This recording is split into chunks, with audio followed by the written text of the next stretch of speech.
Thank you, Madam Speaker. I'm back tonight to continue calling on this government to get serious about the climate crisis, specifically with respect to investing in public transit, which they could do by taxing the excess profits being made by the oil and gas industry. This is particularly timely because this very specific call could be included in this government's fall economic statement whenever that comes out over the coming weeks. And it's one of the reasons why this is one of 6 calls I've been making to the Minister of Finance over the last number of weeks.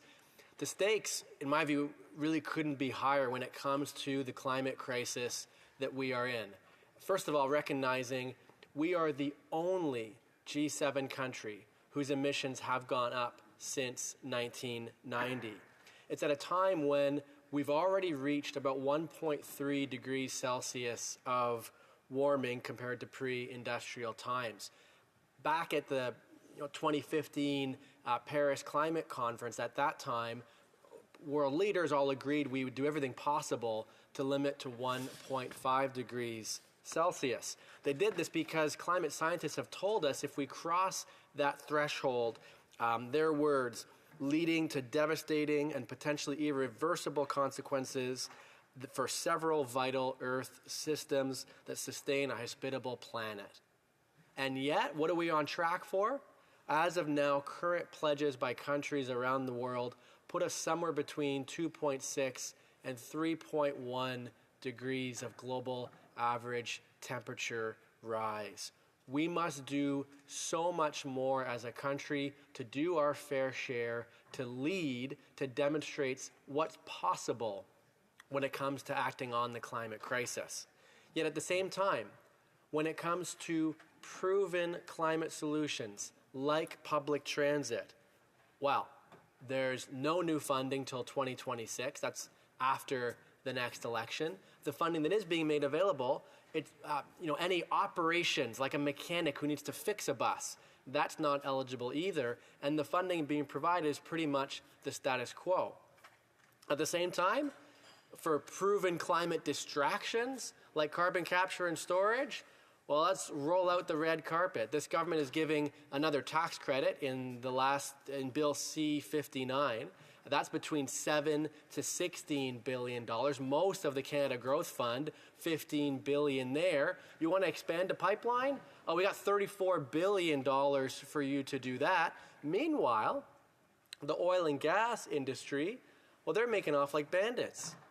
In 2022 alone, the 5 biggest oil and gas companies operating in this country, they made $38 billion, and that's after the $29 billion of dividends and share repurchases. And they're doing it by gouging Canadians at the pumps to the tune of 18 cents a litre.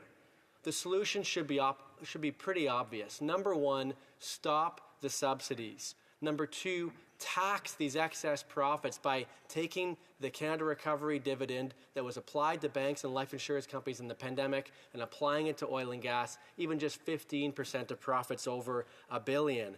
That would generate $4.2 billion a year, all of which could be put into proven solutions like public transit where they could add more funds, they could start this fund sooner, and they could direct it towards operating funds. My question to the Parliamentary Secretary is, will they do it?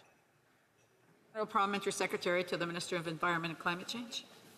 Thanks very much, Madam Chair. It's nice to be here for a German debate with my friend and colleague from the Green Party in Kitchener Centre to discuss how we fight climate change, not just if we fight climate change, which is the conversation that we always have with the Conservative Party because they want to ignore the impacts of climate change. I'll just say I was a little bit, struck by the fact that my friend didn't mention that Canada is the first oil and gas producing nation to introduce an emissions cap on the oil and gas sector. Madam Chair, this is an essential next step, and yet we've got Premier Danielle Smith spending $7 million of public money. That's money that could have been invested to hire new nurses and teachers in the province of Alberta. Instead, she's actually doing equalization. She's hired a Quebec company to drive trucks around Ottawa with big screens on them that say "scrap the cap." Well, we won't scrap the cap because we believe in climate action. We believe that oil and gas companies, while essential, we need the energy, the world needs Canadian energy, but they shouldn't be entitled to unlimited pollution, Madam Chair, and that's why we've stepped up to say, okay guys, you need to invest some of your $66 billion in profits last year into some climate action, into some efficiencies, and making sure that we don't have emissions-intensive barrels of oil. But I'd also like to congratulate the region of Waterloo and certainly the residents of Kitchener Centre, because they've been the recipients of an extraordinary amount of public transit funding over the last couple of years, and that's due in part to amazing advocacy from my friends and colleagues here from that region. And I've got a couple of quotes to read. The first is from Mayor Barry Verbanovich, who I've met a couple of times, is a very nice guy. He says, "There is now a stable source of funds to help pay for the extension of the light rail system from Kitchener into Cambridge.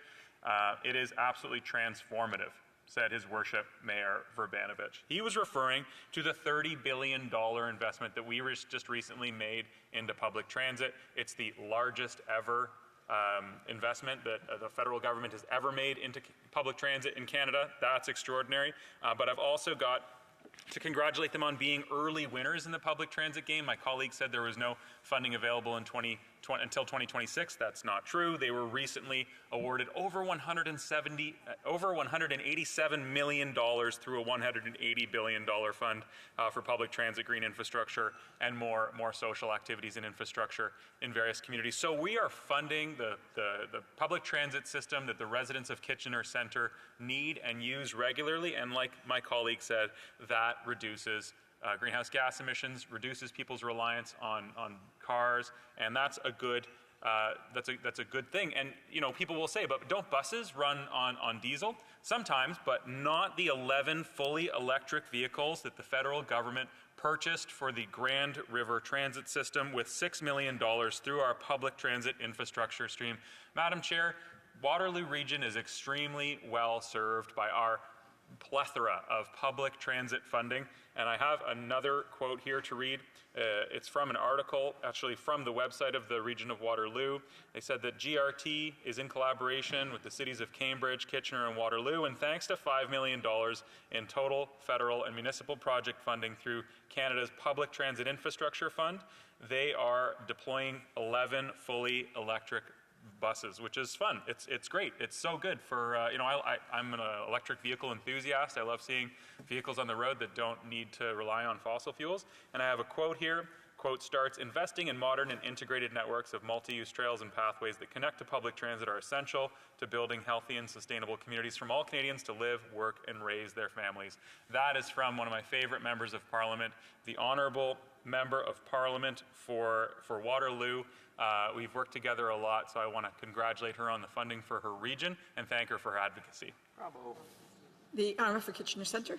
Thank you, Madam Speaker. What the Parliamentary Secretary is quite right on is this government has made investments. In fact, I was at the announcement with respect to the electric buses that he mentioned. But what he needs to also realize is that advocates have been trying to tell this government that if they don't ensure that the funding they've proposed also funds operations, we are not going to see the advances we need to increase service and reduce fares. Because the Permanent Public Transit Fund that doesn't start till 2026, this is the voice of environmental defense, for example. A lack of public transit operating funding means buses don't show up on time, riders spend more time waiting, and fares continue to climb faster than inflation. And so my question for the Parliamentary Secretary is, will he recognize what transit advocates have been calling for to ensure that we roll out the red carpet the way his government has already for carbon capture, where they've given tens of billions for climate distractions, and put that towards the public transit that we need? The Honourable Parliamentary Secretary.